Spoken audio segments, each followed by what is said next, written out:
Êxodo, capítulo 3. Eu vou ler a partir do versículo 7, até o versículo 12. Êxodo, capítulo 3, dos versículos 7 a 12. Diz a palavra de Deus: Disse ainda o Senhor: Certamente vi a aflição do meu povo que está no Egito, e ouvir o seu clamor por causa dos seus exatores. Conheço-lhe o sofrimento.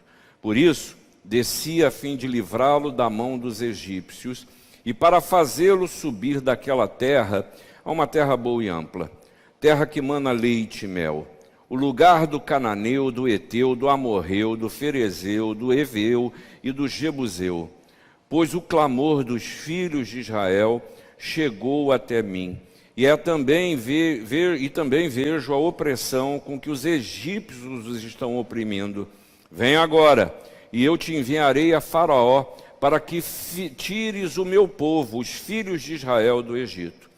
Então disse Moisés a Deus: Quem sou eu para ir a Faraó e tirar do Egito os filhos de Israel? Deus lhe respondeu: Eu serei contigo, e este será o sinal de que eu te enviei. Depois de haveres tirado o povo do Egito, servireis a Deus neste monte. Meus irmãos e minhas irmãs, eu quero, antes de começar, trazer um exemplo e que seja ouvida a minha palavra como um exemplo, muito oportuno nesse momento do calendário cristão. Nós estamos vivendo a chamada Semana da Pátria. Excelente oportunidade para reflexão do que é Deus para nós na história, do que é Deus e a sua intervenção entre nós. Porque eu tenho a impressão que nós estamos achando, e muitos de nós, e aqui eu quero falar especificamente para você que é cristão ou que diz ser cristão, achando que esse jogo que nós estamos vivendo, esse momento da história, diz respeito a apenas nós, que Deus nos largou à própria sorte em tudo que a gente vive, tudo que a gente precisa viver. E eu acho que é oportuno nós lembrarmos sobre isso, porque a Frank Viola escreveu um livro cujo título é muito agressivo, mas eu queria até lhe desafiar a lê-lo. Chama-se O Cristianismo Pagão. É aquele cristianismo que fala de fé, mas não tem fé. É aquele cristianismo que conhece a Bíblia, mas não vive ela nas suas lutas, no seu lidar diário. Fala de uma igreja que realiza o que sempre realizou, mas que não se apropria dos conteúdos cristãos que vão transformar e trazer vida e vida em abundância. E aí você vê em todo o Antigo Testamento histórias e mais histórias, e histórias que mostram exatamente essa relação, como se dá a relação entre Deus e os homens. E isso culmina no Novo Testamento com a vinda de Jesus, e aí é o verbo que se faz carne e nos traz vida pela sua ação, pela sua presença e pela sua intervenção. Eu acho que mais do que nunca, quando nós lemos lá em Gênesis, acho que no capítulo 1, não é isso? Que fala que fomos criados homens e mulheres segundo a imagem e semelhança de Deus. E a nós foi dada toda a criação, a tarefa de dominá-la, ou seja, a administração da criação nos foi dada. Eu acho que é tempo da gente parar para pensar como nós temos administrado, inclusive, a nossa própria relação com o Senhor. Como Jesus Cristo se torna carne e Senhor na nossa própria vida. Veja só, o livro de Êxodo, você já conhece muito bem, registra a libertação do povo de Israel da escravidão. E aí a história, ela começa lá no capítulo 1, no versículo de 1 a 7, você vê ali que o que aconteceu foi que Israel cresceu rapidamente, eles eram muito numerosos e muito fortes, como diz o versículo 9, e a partir desse momento, Faraó se assusta e resolve pesar a mão sobre eles. e torna mais duro o trabalho e chega mesmo a cometer atos de genocídio, de violência, ao ordenar a matança de crianças homens, para que não viessem a se tornar futuramente potenciais guerreiros. E Moisés, ele é salvo desse assassinato. Essa história ela é por demais conhecida, do cesto que vai para o rio, vai na direção da mulher de Faraó, e essa história você conhece. E é engraçado que Moisés cresce, mas a revolta pela violência no seu interior ela permanece. Porque, como diz o dito popular, quem bate, esquece. Quem apanha, não esquece, não. E aí ele sofre isso, e quando cresce, ele vê um egípcio lá agredindo um filho de Israel, e o que ele faz com esse egípcio? Ele mata esse egípcio. E aí Deus revela esse seu mal e condena a justiça que é feita com as próprias mãos.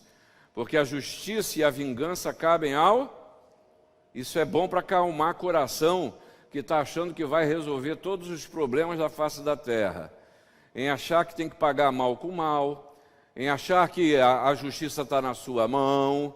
Vamos botar as coisas no devido lugar aí.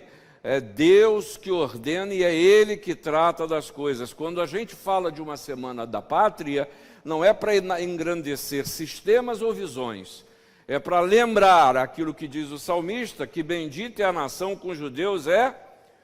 E assim, se você não percebe que Deus tem sido o Senhor desta nação, eu tenho a impressão que a reclamação ou oração que você precisa dirigir não é para aqueles que você crê que sejam os libertadores humanos do povo, mas para aquele que é o Senhor de todos os exércitos, é o Senhor dos senhores, é o Rei excelso, é o nosso Deus, a Ele que nós precisamos recorrer. Mas essa história não para. No capítulo 20, do capítulo 2, a partir do versículo 23, Israel reclama e chora a realidade que está vivendo. Chora a opressão, chora a violência, chora a pobreza, chora o trabalho escravo e clama diante de Deus. Capítulo 2, versículos 23 e 25, você vê isso de uma forma específica. O rei morreu, os filhos de Israel gemiam sob a servidão, e por causa dela clamaram, e o seu clamor subiu até Deus. E aí, como consequência disso, no capítulo 3, a partir do versículo 1, Deus chama Moisés para liderar esse povo. E a palavra de Deus para esse povo é: vocês precisam de redenção. Vocês precisam ser redimidos. Vocês precisam ser libertos. E no Antigo Testamento como um todo, Deus, o Redentor, liberta o povo de situações de cativeiro, de sofrimentos, de morte, de pecado. Mas no Novo Testamento, Deus, por meio do pagamento de um preço, isso é, da morte de Jesus na Cristo, Ele compra e nos compra para uma vida de liberdade, aquele e aquela que é escravo do pecado, da lei, do amor.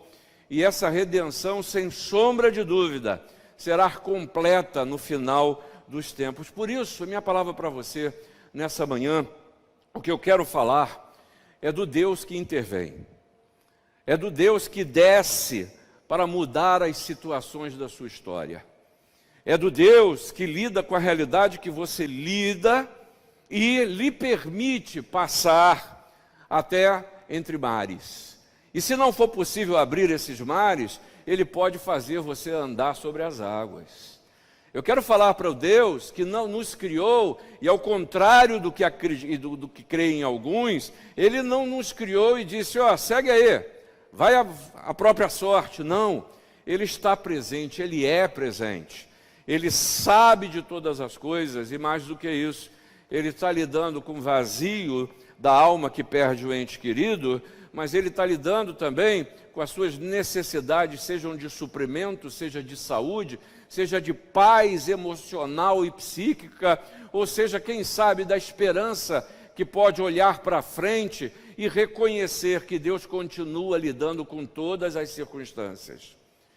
Alguém disse certa vez que a humanidade se agita, mas Deus a conduz. Deus a conduz.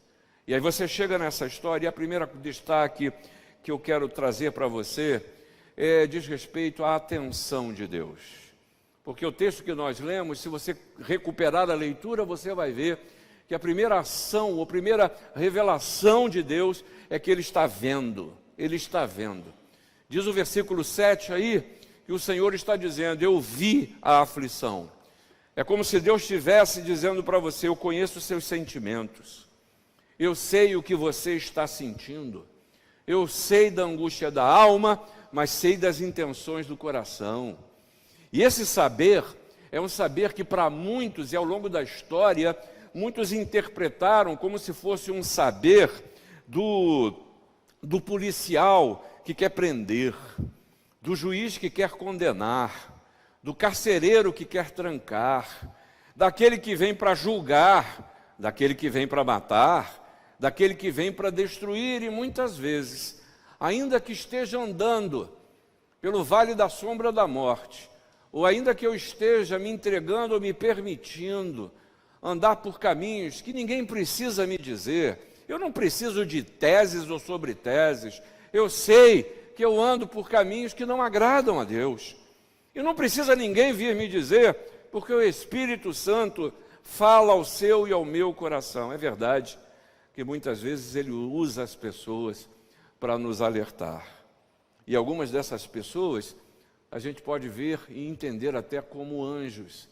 mas essa visão de Deus, esse olhar de Deus, é aquele olhar de Pai, que como diz o salmista no Salmo 139, os teus olhos me viram a substância ainda informe, e no teu livro foram escritos todos os meus dias, cada um deles, escrito e determinado, quanto nenhum deles havia ainda. Como diz o salmista, ainda que os olhos do Senhor estão sobre os que o temem, sobre os que esperam na sua misericórdia, ou que diz que os olhos do Senhor repousam sobre os justos, e os seus ouvidos estão abertos ao seu clamor. Eu acho maravilhoso pensar nisso, não nas nossas impossibilidades, não nas horas de crise apenas, mas nas horas que eu possa dizer, Senhor, é maior do que eu. Senhor, eu não consigo. Senhor, tudo que eu vejo é linguagem e são cenas de morte. Muda a minha maneira de olhar e muda a nossa sorte como país. Muda a nossa sorte como um povo. E a gente precisa refletir sobre isso, porque Deus continua a ver. Deus está olhando, porque o olhar do Senhor é olhar de justiça. E aí, nesse sentido, me permita uma expressão, quando a gente fala de olhar de justiça, não é amuleto, não. Não é a cruz que na hora da crise você tira do bolso e levanta, e é seu amuleto, quem sabe para te convencer a ter um pouquinho mais de fé. Ou quem sabe, para como um amuleto você colocar diante dos outros e utilizar Jesus como uma bandeira para os seus propósitos. Ah, irmãos, Deus é Deus de justiça, porque os caminhos do homem estão perante os olhos do Senhor, e Ele considera todas as suas veredas, todas as suas veredas. Aí, se eu quiser aplicar isso para o nome de rua, o Senhor me considera quando eu estou andando na rua em direção à sua igreja, mas Ele considera também quando o meu caminhar está me conduzindo para outras frentes, e frentes que não são caminhos de vida, que são caminhos de morte, e Ele continua a ver. E aí, na luta que eu e você vivemos como discípulos do Senhor Jesus, Ele está convidando, como convida desde aqui do Êxodo ao povo de Israel, se mantenha fiel, se mantenha fiel. E aí lá em Lucas o Senhor Jesus diz, sentai, pois, em vosso coração, de não vos preocupardes com o que haveis de responder, porque eu vos darei boca e sabedoria, a que não poderão resistir, nem contradizer todos quantos se vos opuserem, e sereis entregues até por vossos pais, irmãos, parentes e amigos, e matarão alguns dentre vós.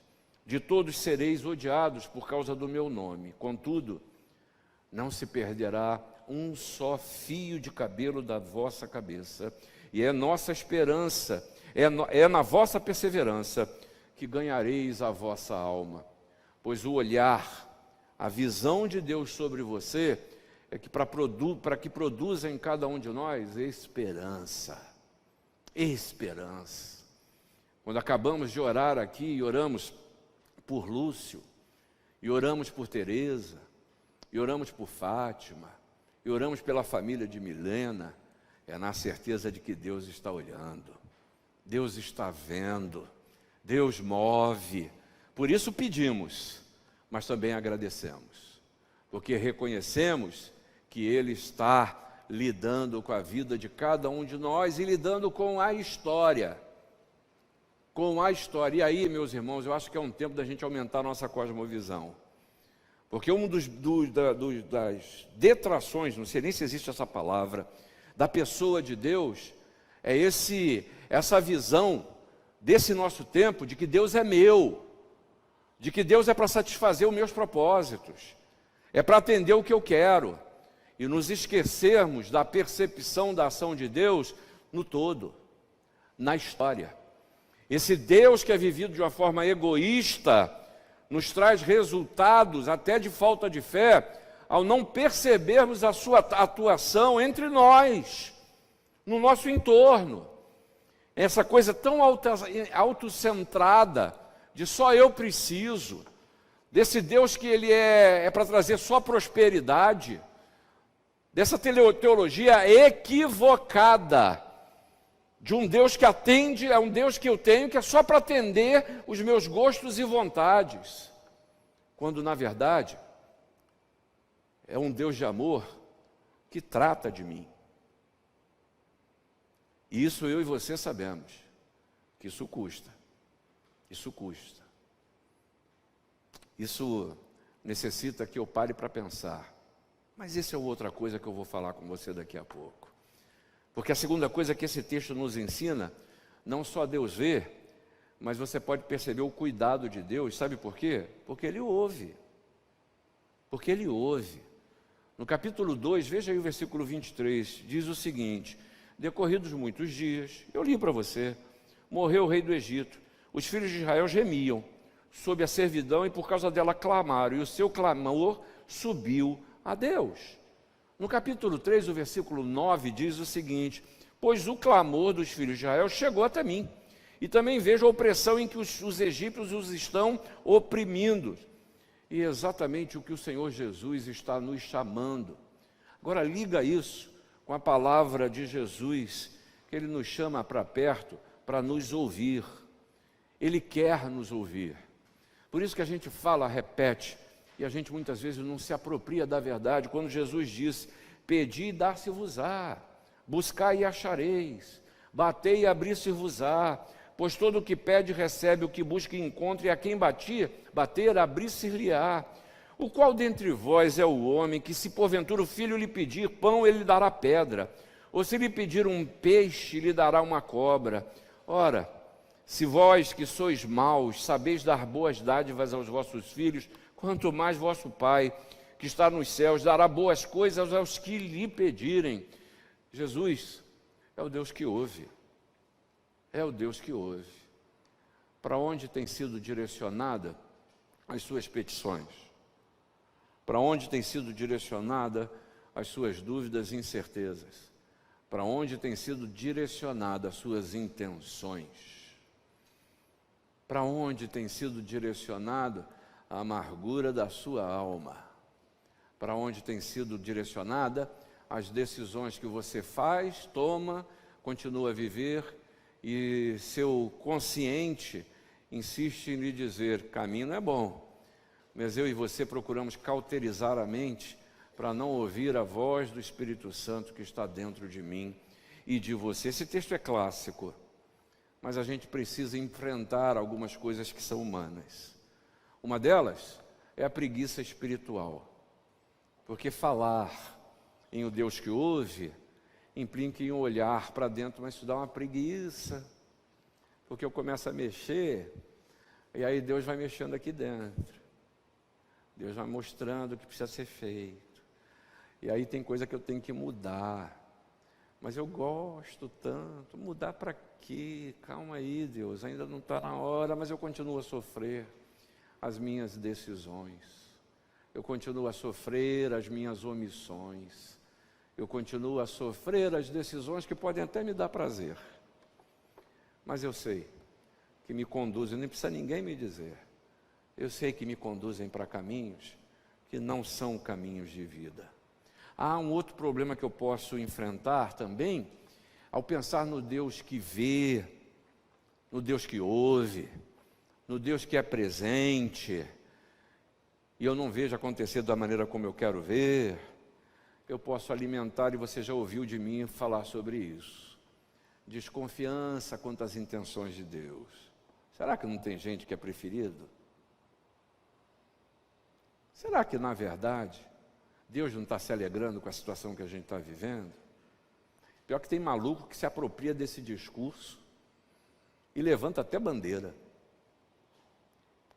para dizer que está agindo em nome de Deus. Meu Deus do céu, que juízo que Deus fará sobre esses que ousam falar em seu nome. Meu Deus do céu, meu Deus do céu.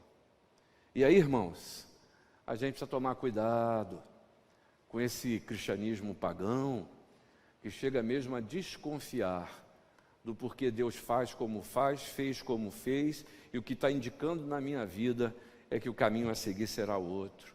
Mas o pior disso, quando o Senhor Jesus está te convidando para falar, para estar perto, é a falta de fé mesmo. De acreditar que se eu não fizer, não há quem fará.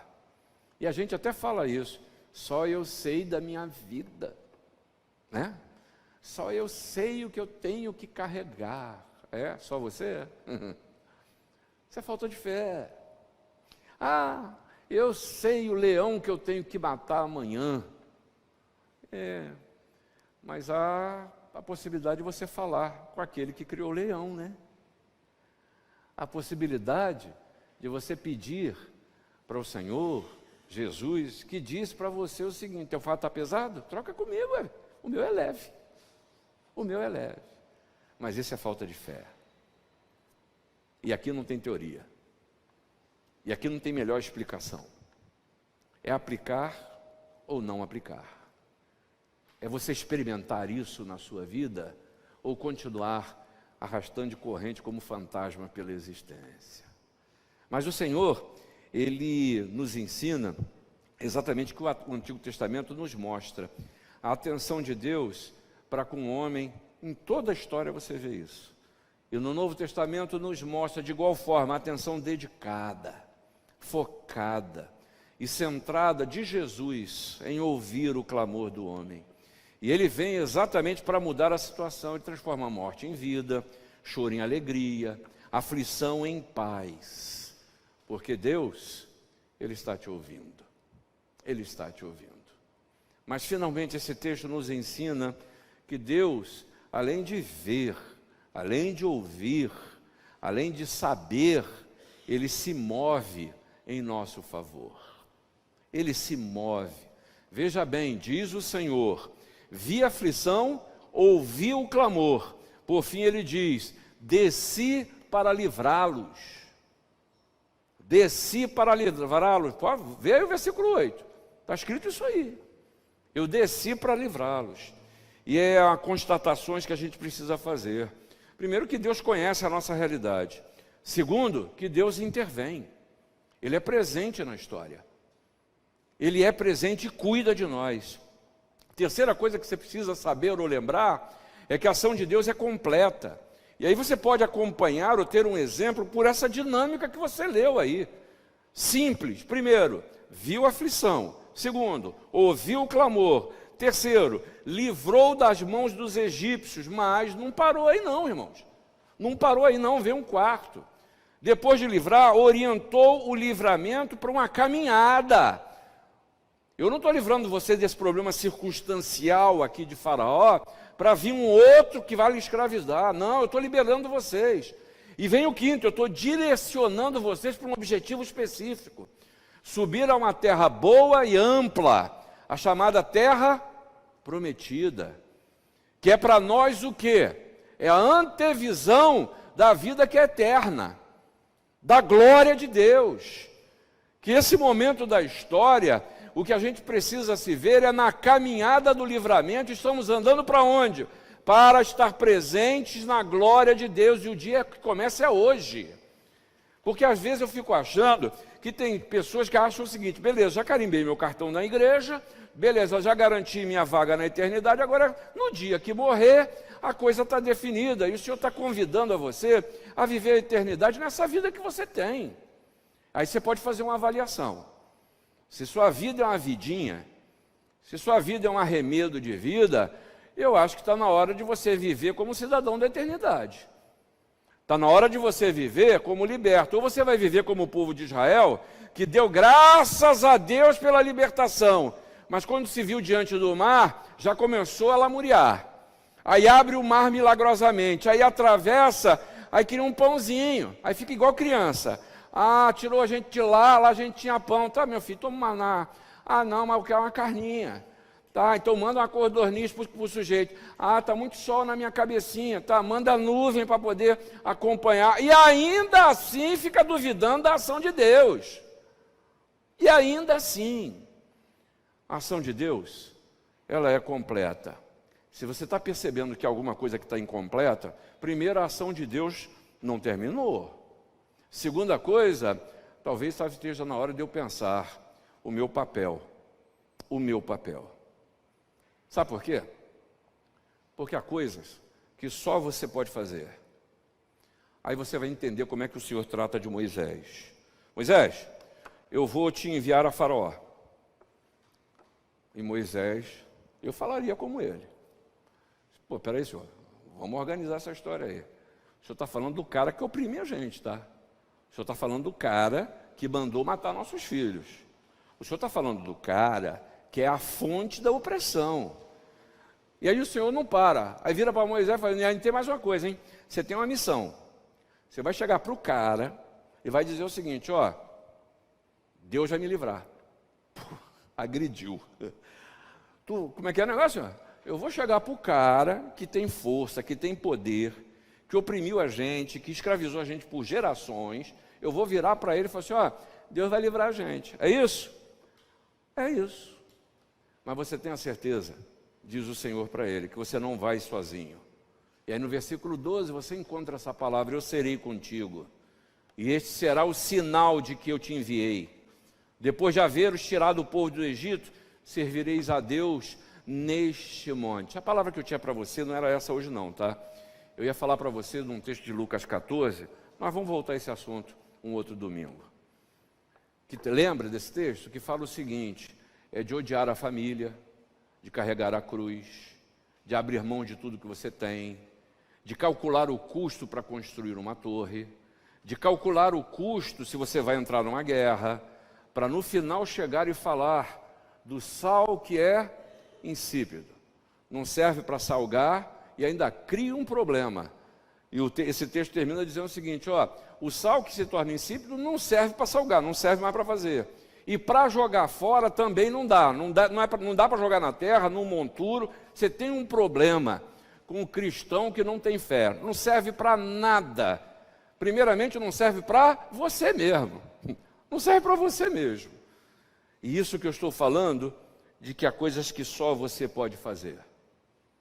E o que você pode fazer é dar o passo de fé, é ir diante do Faraó.